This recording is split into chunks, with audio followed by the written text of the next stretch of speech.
The following is a national address by Dr. the Honorable Hubert A. Minnis, Prime Minister of the Commonwealth of the Bahamas. Fellow citizens and residents, good evening. A belated Happy New Year. Upon our election to office, we pledged to listen to the voice, aspirations, dreams, hopes, and desires of our people, and institute policies drawn from the vast experience of Bahamians at home, overseas, and including in the diaspora. We are listening to the voices of the people from Baintown to Marsh Harbor, Freeport, to Exuma, Andros, and throughout the Bahamas and from around the world. Last May, I promised to address the nation at the beginning of the year and mid-year.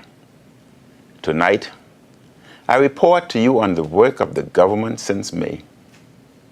I also wish to report on our ambitious agenda for 2018. Our economic recovery has a long way to go. Many Bahamians are still struggling.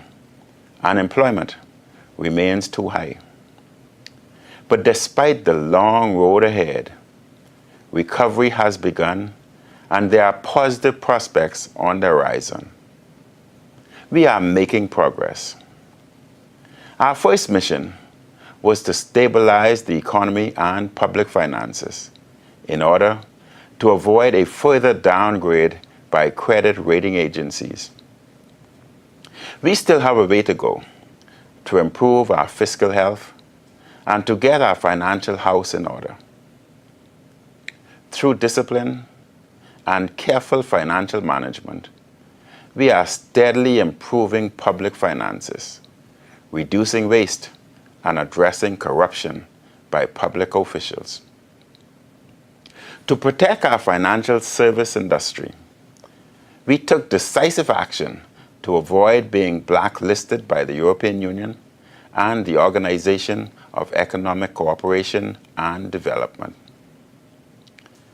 2018 will be a year of growth, investment, and new jobs and economic opportunity.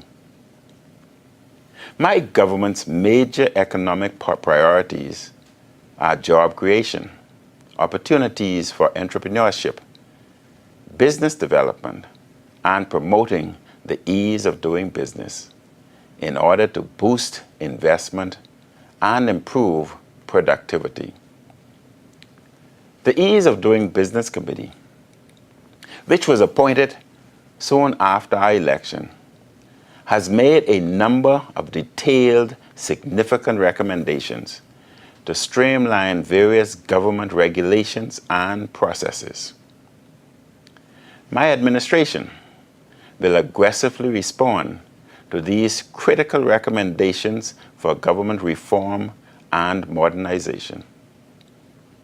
After consultation with the central bank, there will be a relaxation of various exchange control transactions. Without prior reference to central bank, Bahamian-owned businesses will be allowed to maintain operating deposit accounts with up to $100,000 in foreign currency at domestic commercial banks. These accounts will have to be funded exclusively from revenues earned in foreign currency. This reform will go into effect on the 1st of February.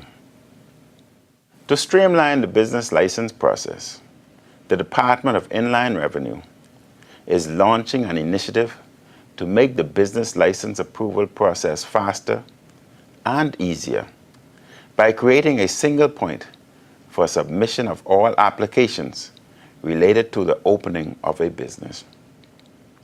This will eliminate the need for visits to multiple agencies and will provide a source of information where all the requirements for opening a business are clearly outlined.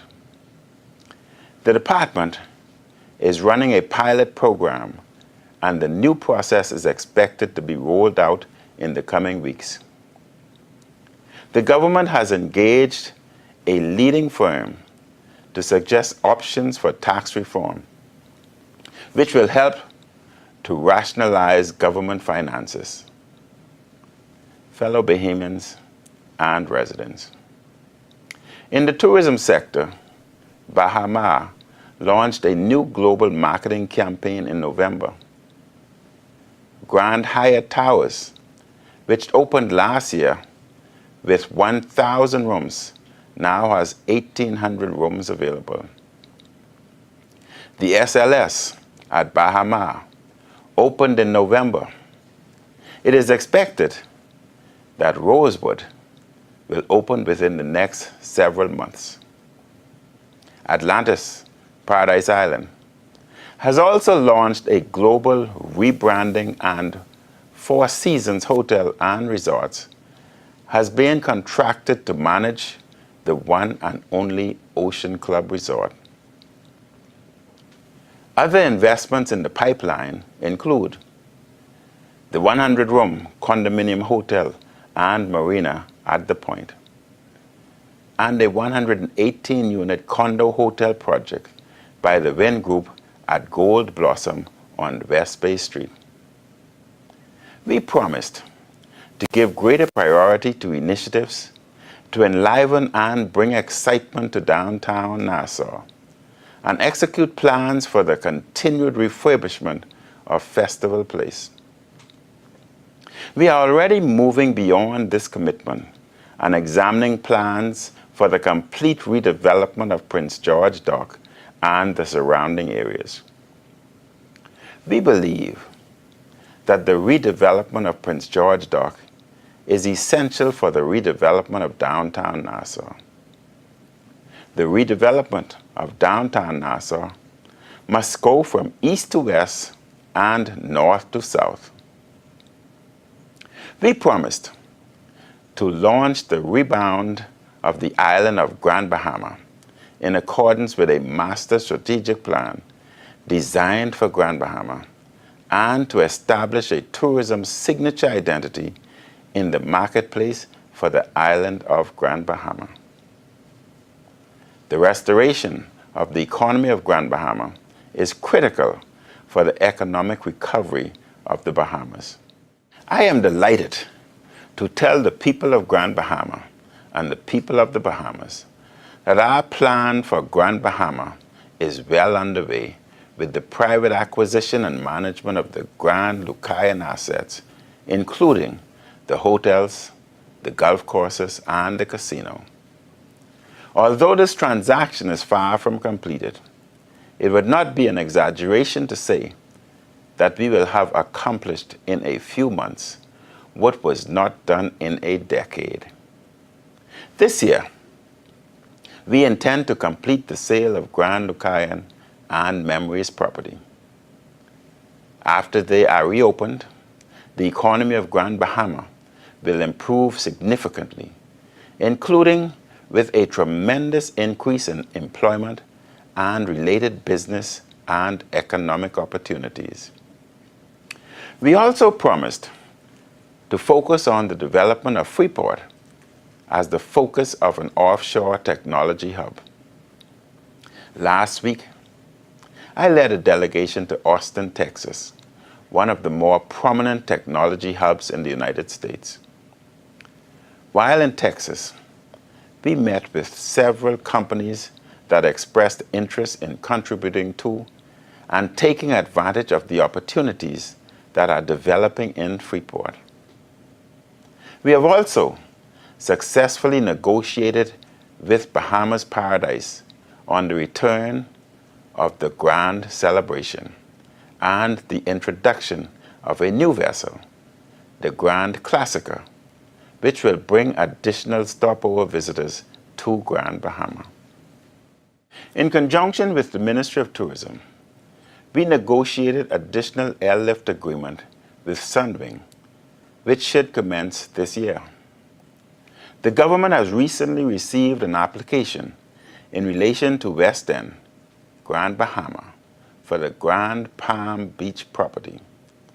In 2008, the previous developer went into foreclosure, and the government has now been advised that Grand Palm Beach Acquisitions Limited has entered into a purchase and sale agreement for the purchase of a large-scale resort known as Gin Submer in the west end of Grand Bahama. Grand Beach Acquisitions Limited will construct, repair, revitalize, develop, and operate 246 rooms in 3 hotels, a banquet facility, 116 branded hotel residences, 1,000 other residences, a hotel casino site, approximately 150,000 square feet of shops and restaurants, a spa and wellness retreat, 2 marinas, a 18-hole golf course, including driving range, an IFR-rated airport, a resort hospitality training academy, and an organic farm. Grand Palm Beach Acquisition Limited intends to repair, revitalize, and develop the property to be known as Bahama Bay in 9 phases over a 10-year period, with a projected expenditure of $2,560 million. The application is now before the National Economic Council to approve in principle and to authorize the relevant government agencies to negotiate a heads of agreement on an expeditious basis. There is new investment in East Grand Bahama at the oil refinery, which will help to provide a number of jobs. To boost investment and growth, it is my intention to undertake several investment promotion trips to include Canada, the United States, Europe, East Asia, and South America. We look forward to the participation of the private sector in this initiative. Fellow Bahamians and residents, access to affordable housing is critical for social and economic development. This year, we will introduce an ambitious housing program. Through this program, the government will provide extremely low-cost lots to potential first-time homeowners in New Providence. The lots will be supplied with necessary utilities. The homeowners will be responsible for building their own homes. They may utilize their own architect or utilize pre-existing plans offered by the government. The potential homeowners will have 2 years to build their homes at duty-free concessionary rates. Because the lots will be inexpensive, we expect scores of first-time homeowners to take advantage of this program. The program will be extended to family islands, thus encouraging family island ownership, second home ownership, and entrepreneurship development of bed and breakfast properties. This new program will decrease opportunities for corruption by public officials. It will also mean less public funds directed to ongoing repairs at homes that were improperly built. We look forward to many Bahamians taking advantage of this significant opportunity for home ownership. Fellow Bahamians and residents, to encourage business development and small business, the government will this year waive the business license fee for new businesses. To help with economic relief for small businesses, we will also waive for this year the business license fee for businesses making under $100,000. These businesses will still have to go through the licensing process, but will be exempt from the business license fee for 2018. The government committed to the enhancement and development of micro, small, and medium-sized enterprises known as MSMEs. I announced this evening that we have agreed to invest $25 million to help develop MSMEs. This will amount to $5 million a year for the next 5 years. It will be funded from the sale of shares from Alive and BTC. This ambitious initiative will help stimulate the economy and boost growth and employment. The initiative has several objectives. We want to enhance business development MSMEs through innovative programs, through joint ventures with the government, the private sector, and the University of Bahamas, to help provide training and capacity building for new and existing entrepreneurs.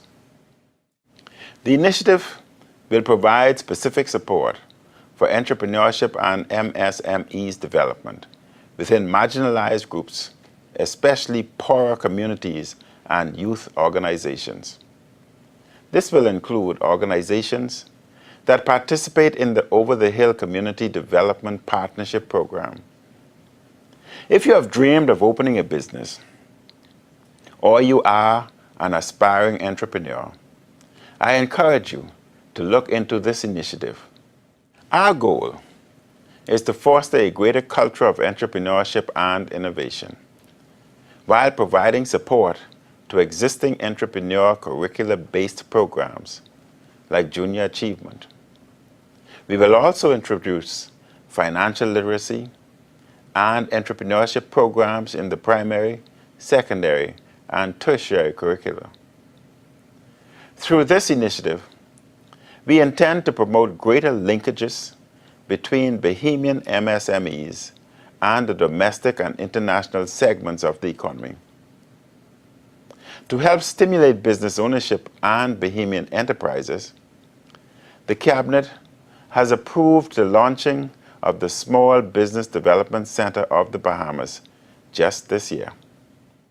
It is an initiative spearheaded by the government in conjunction with the University of Bahamas and the Bahamas Chamber of Commerce, with support from the Organization of American States.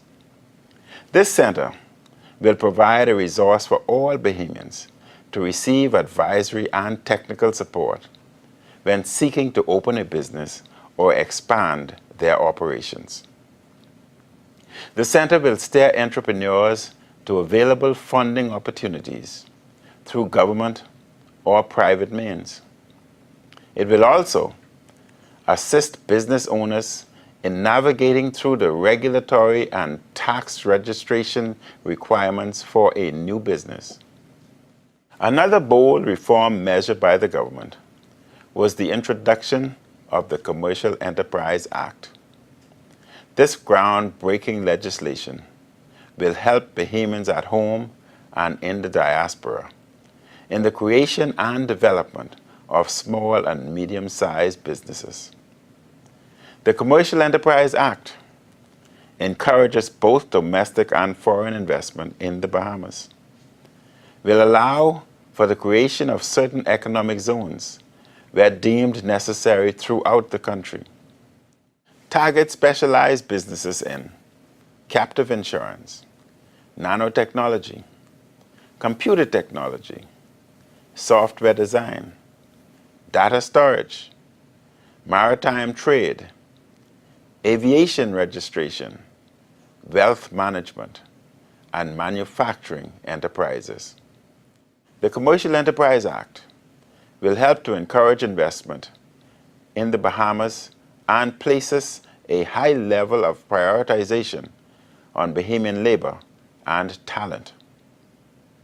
To improve transparency and to help small business to bid for government contracts, the e-procurement and supplier registry system will create a unique means of access that is simple and easy to use.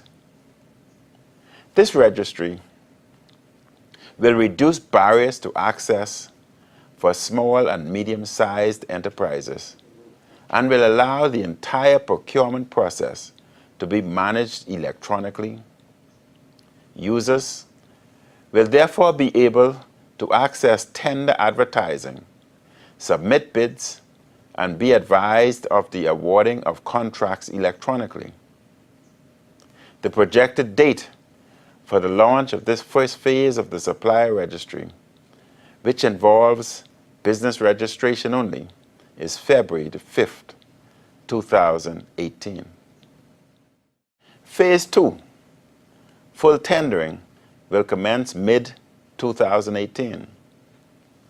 On January 13th, the Ministry of Labor and the Department of Labor launched the first of its Public Employment Services, PES, initiatives, Labor on the Blocks. The initiative attracted over 400 Bain and Grantstown residents to the Sarah Ingram Park at Hospital and Cambridge Lanes. The new program will utilize community parks to register job seekers in the Department of Labor database. The Ministry of Labor was very pleased with the turnout and that hundreds of job seekers registered with the PES. We are also pleased with the level of private sector participation. The second initiative in this series by the Ministry of Labor was held last Saturday at the Kendall Isaacs Gym from 12 noon to 4 p.m. This event, a construction job fair, was designed for job seekers in the construction industry to register with the PES. A number of construction companies participated in the event. In the first quarter of this year, the Department of Labor, in conjunction with the National Training Agency, will relaunch the employability component of the Citizen Security and Justice Program. The Citizen Security and Justice Program has the general objective of reducing crime and violence in the Bahamas. It is an ambitious social intervention program. The specific objectives of the program are to improve behaviors for nonviolent conflict resolution in New Providence, increase employability and employment of the at-risk youth population in New Providence, strengthen institutional capabilities of justice services, and reduce the recidivism rate among individuals within the prison system. This initiative targets 500 at-risk individuals between the ages of 17 to 29. These individuals will participate in 14 weeks soft skills training module at the National Training Agency. Upon successful completion, participants will then move on to an on-the-job apprentice program. This bold and revolutionary component enables participants to be paid a stipend while at the same time gain work experience. The Citizen Security and Justice Initiative is both a social development and an economic development program, which has great promise to reduce crime and increase employment for at-risk youth. My fellow Bahamians, in 2015, the city of Nassau was identified for inclusion in the Inter-American Development Bank's Emerging and Sustainable Cities Initiative. The Emerging and Sustainable Cities Initiative was created by the IDB in 2010 as a technical assistance program in response to rapid and largely unregulated urbanization in the Latin America and Caribbean region. Among the priority actions identified for the City of Nassau was the improvement of the city's management and governance. A special study was recommended and commissioned to explore the issues and options relevant to the introduction of local government in New Providence. I am pleased to advise that in a matter of weeks, my cabinet will be reviewing the results of the study, detailing options and models for local government in New Providence. This preliminary study was conducted by a consultant engaged by the Inter-American Development Bank in collaboration with the Office of the Prime Minister and the Department of Local Government. There will be a series of public consultations within the first quarter of this year. We remain resolute in our intention to introduce local government to New Providence. Fellow Bahamians and residents, protecting the citizens of a nation is one of the most fundamental responsibilities of a government. My government places a high priority on public safety and national security. Crime is a dynamic and complex occurrence. In order to successfully combat the criminal elements of today, we must keep in touch with what is happening on our streets and devise workable responses based on the examination of emerging trends. As a result of refocused actions, the police, with continued assistance from the general public, the new commissioner has reported an overall decrease in crime by 13% compared to 2016. Although homicides increased by 10% last year, we were pleased to experience a significant lull towards the end of 2017. The operations of the guns and gang and rapid response units established last year also helped with the reduced level of crime and violence. Gun and drug seizures were significant as local and international law enforcement partners strengthened their partnerships. The crime fight rests not only with the police, but with the citizens and the soon-to-be-launched National Neighborhood Watch Council will better empower citizens and residents in crime prevention. In 2018, my government will make significant investments in new equipment and technology for the police force. The Cabinet recently approved a $5.9 million new vehicle fleet. This will be followed by renovation of the many dilapidated buildings currently occupied by police officers. The forces training program will be revitalized, where all ranks will be exposed to best practices in law enforcement training. The government will soon review the police manpower audit, which will determine the appropriate number of officers required to effectively police our nation. The audit will not only end the need for prescribed promotion dates determined by politicians, but create a fair process that is based on vacancies. We will prepare capable officers for future leadership through a succession plan where only the most competent officers are selected to lead the Royal Bahamas Police Force. On behalf of the government, I thank our law enforcement officers and officials, along with their families, for their dedicated service. My government has pledged our commitment to ensuring that our borders are properly protected. The Royal Bahamas Defense Force is coordinating the development and implementation of a multi-law enforcement agency, unmanned aerial system program to assist our law enforcement agencies with detecting, tracking, and intercepting criminals engaged in illicit activities at sea and ashore. The Force's Rangers program is being transformed into a Rangers National Youth Service Program. The nationally acclaimed program is designed to instill and develop leadership, character, and employability, as well as business skills among our nation's youth.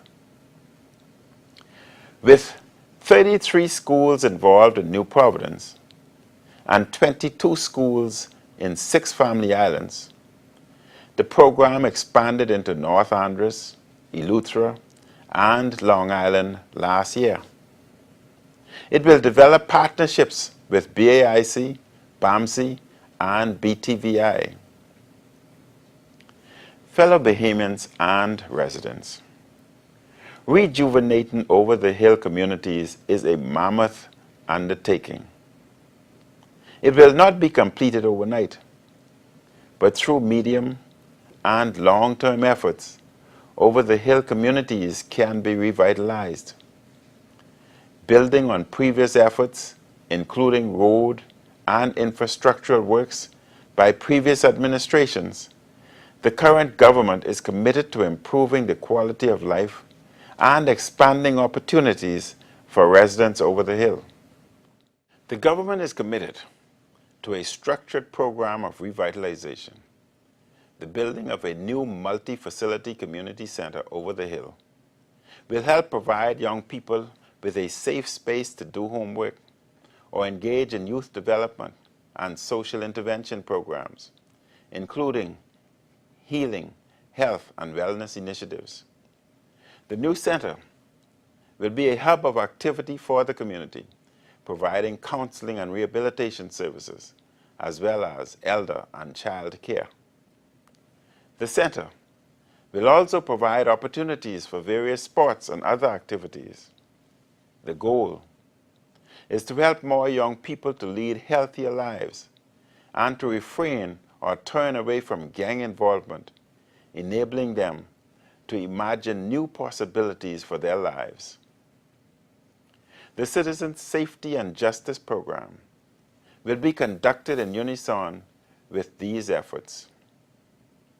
The government will create target tax incentives throughout the inner cities to encourage new jobs and economic growth in these communities. The development of a native food market will also help in the economic revitalization of over the hill. Affordable housing will be a part of our comprehensive plan. The government will work with community and church leaders, business people, academics, artists, and urban renewal experts to develop plans for revitalizing over the hill. Critical to the government's plans are the 4 pillars for youth development. These include education, training, and skills development, youth development programs, social inclusion and intervention programs, and entrepreneurship and enterprise initiatives. Fellow Bahamians and residents, on 27th of January 2014, the previous government entered into an agreement with Renew Bahamas Limited to operate the New Providence Sanitary Landfill, which commenced on 1st August 2014. However, its management was replete with significant challenges. The previous government found itself rescuing Renew from its woes by putting out fires, paying contractors, and providing a loan to pay its Bahamian staff and service providers to keep the landfill in operation. You will recall that Hurricane Matthew hit the Bahamas on 6th of October 2016. This increased the waste at the landfill significantly. By the 11th October 2016, Renew advised that it could no longer fulfill its obligations under the contract and pulled out of the Bahamas. On the 31st of October 2016, the Department of Environmental Health Services resumed responsibility for management and operations of the activities at the New Providence Sanitary Landfill. It is no secret that the New Providence landfill has been plagued with intermittent fires. On the 5th of March 2017, a massive fire broke out at the landfill that burned for approximately 3 weeks. The fire caused an evacuation order and displacement of Jubilee Gardens residents, came close to nearby gas companies, caused the closure of neighboring businesses and schools, challenged firefighters, and sparked an understandable public outcry for resolutions to this vexing problem. Subsequent to an unsuccessful tender process by the previous government, this government released a press statement last June outlining the short and long-term goals of the government to address the challenges and remediate the landfill problem. One of the short-term goals of the government was to issue a new RFP for the management of the entire site. In November 2017, we published requests for proposals in the local newspapers. A total of 18 companies responded. These documents are being reviewed by the selection committee recommended by the Cabinet of the Bahamas. A short list of potential investors is currently being prepared. The proposals will then be evaluated by the selection committee. A preferred bidder will be selected by May of this year.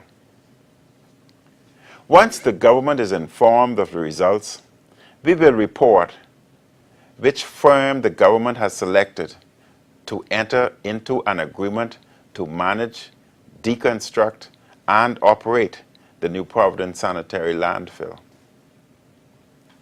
Fellow Bahamians and residents, in the weeks ahead, the government will report to you on a timeline for the restoration of Ragged Island. We will also report on our program to remove shanty towns.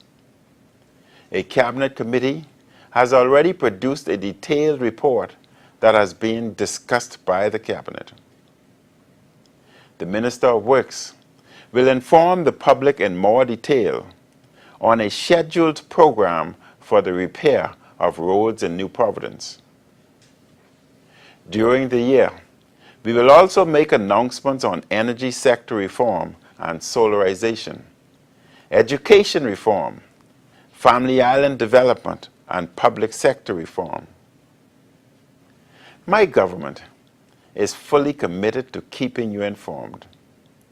We will continue to be a transparent and accountable government.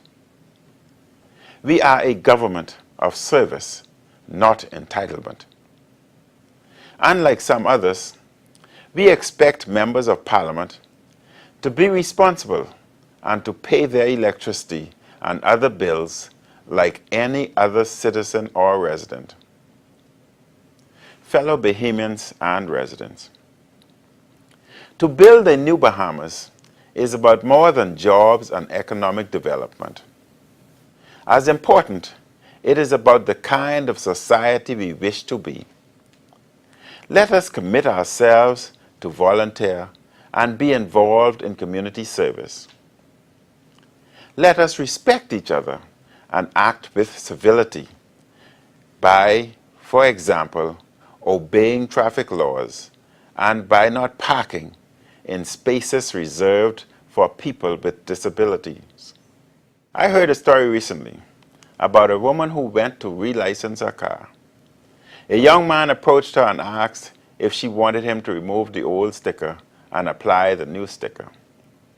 The woman told the young man, who was about 19 or so, that she didn't have any cash to pay him. He responded, "That's okay, ma'am. It isn't all about money." She then said, "I don't know if I'll be able to get back to pay you."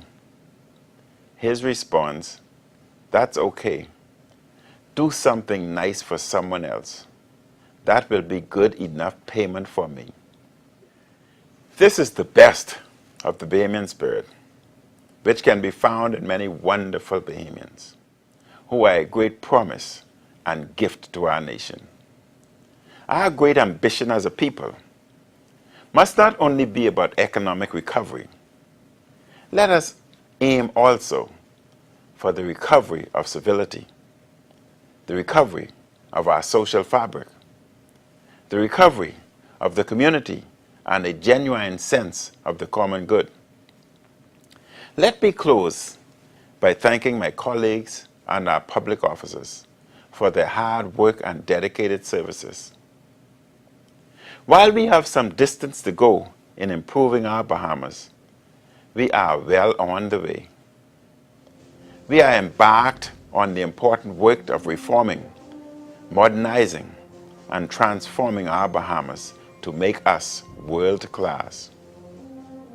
I assure you that I will devote my every energy to ensuring opportunity for all Bahamians, especially poorer Bahamians and our children and youth.